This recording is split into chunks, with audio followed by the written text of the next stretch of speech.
Ecuador y el presidente Daniel Noboa finalmente tuvieron su consulta electoral para modificar la Constitución del año 2008, algunos puntos de la Constitución del año 2008, y los resultados fueron más que interesantes. Vamos a ver. El plebiscito giraba básicamente alrededor de cuestiones militares y cuestiones económicas que implicaban un tema de arbitrajes internacionales, de la posibilidad de admitir a los tribunales internacionales, sobre todo el CIADI, que son normalmente favorables a las empresas, en las cuestiones, en los juicios, digamos, entre el Estado y las empresas extranjeras, y por el otro lado también una reforma laboral que implicaba una fuertísima flexibilización. Esos eran los temas más importantes de la consulta popular que impulsaba el actual presidente Daniel Noboa. El resultado opuesto, si bien hay cuestiones impulsadas por Noboa que han tenido éxito, es difícil pensar en que este plebiscito, en que este referéndum pueda considerarse una victoria política para el presidente ecuatoriano, quien va a seguir trabajando y va a seguir buscando un mandato completo, es decir, un mandato de 4 años.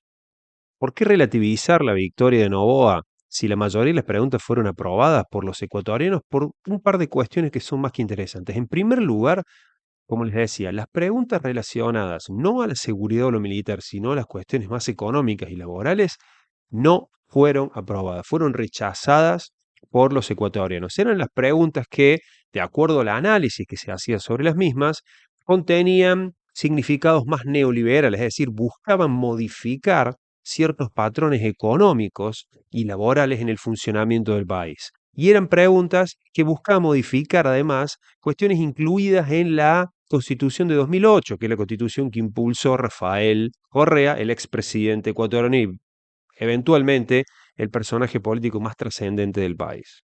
¿Qué dijeron que no? ¿A qué le dijeron que no los ecuatorianos? A estas preguntas. A la pregunta D, que decía lo siguiente: ¿está usted de acuerdo que el Estado ecuatoriano reconozca el arbitraje internacional como método para solucionar controversias en materia de inversión, contractuales o comerciales?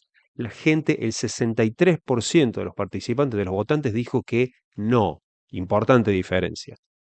¿Qué implicaba esto? Implicaba admitir, como decía, entidades como el CIADI en la resolución de conflictos entre empresas extranjeras y el Estado. Esto es importante no solamente para los servicios que pueden ser privatizados, como rutas, como la luz, como el gas, etcétera, etcétera, sino y sobre todo teniendo en cuenta que el Ecuador es un país petrolero, ¿sí? Entonces, la resolución de esos conflictos se lleva a cabo solamente en territorio ecuatoriano, mientras que las empresas extranjeras, y en este caso el gobierno, los gobiernos más liberales o neoliberales, presionaban para que se abriera a los mercados, a los tribunales internacionales. ¿Cuál es el objeto de eso? Y es que las empresas exigen eso, piden eso, porque lo que las empresas suelen llamar seguridad jurídica quiere decir que estos tribunales en realidad se inclinan a darle la razón a las empresas por sobre los estados. Entonces, ante ese escenario, una empresa que va a invertir dinero prefiere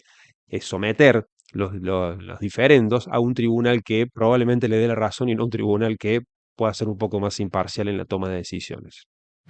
El otro golpe que se podría considerar a las intenciones del presidente y del oficialismo tiene que ver con la pregunta E, que decía lo siguiente: ¿está usted de acuerdo con enmendar la Constitución de la República y reformar el Código de Trabajo para el contrato de trabajo a plazo fijo y por horas, cuando se celebre por primera vez entre el mismo empleador y trabajador, sin afectar los derechos adquiridos de los trabajadores?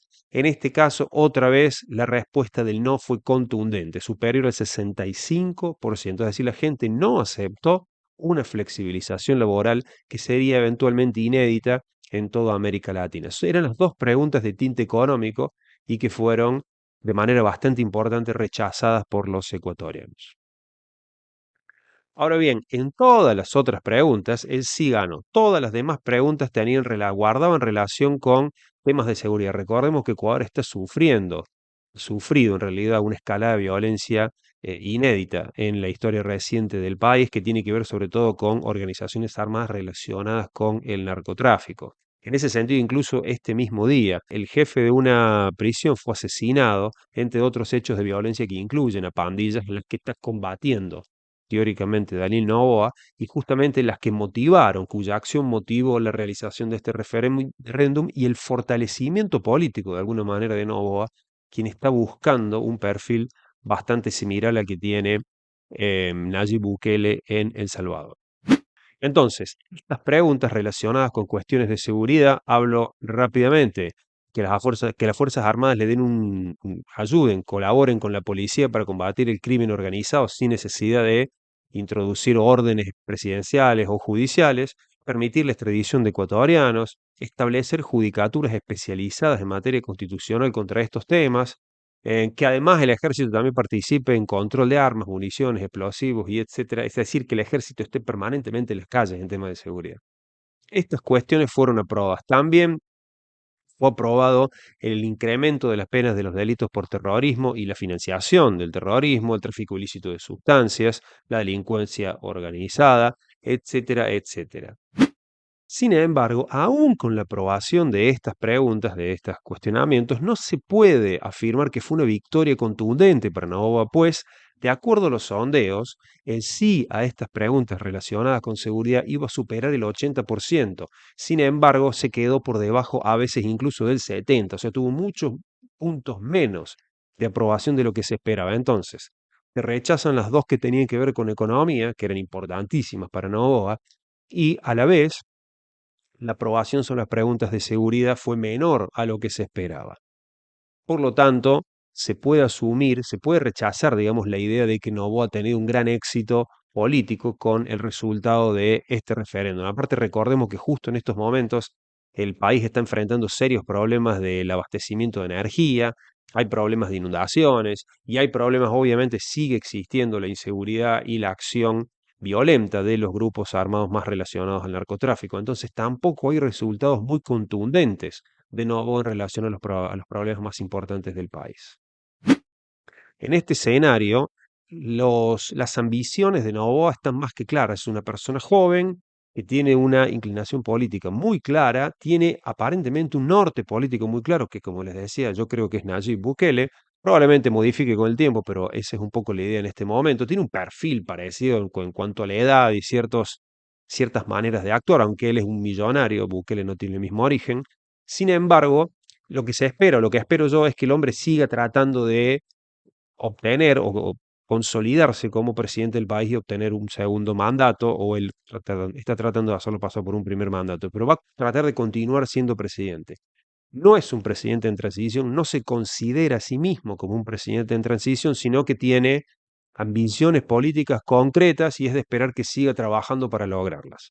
En ese sentido, sobre todo los ecuatorianos que han rechazado el plan económico y laboral, hay que tener en cuenta que dentro de ese constructo ideológico que tiene Noboa, estas medidas económicas y laborales son también algunas que él mismo apoya. Entonces, es de esperar que también siga avanzando y trabajando para que medidas similares a las que trató de imponer mediante el referéndum sean aprobadas ya sea por otros canales democráticos como puede ser el Congreso, la Asamblea, etcétera, etcétera. Entonces, más allá de yo no lo calificaría como una super derrota, pero sí, no, tampoco podría calificarlo como una victoria, se podría considerar una derrota leve. Más allá de esta derrota leve de Noboa, estamos ante un político que va a seguir buscando quedarse como primer mandatario o ser primer mandatario en el futuro del país, de eso no hay absolutamente ninguna duda.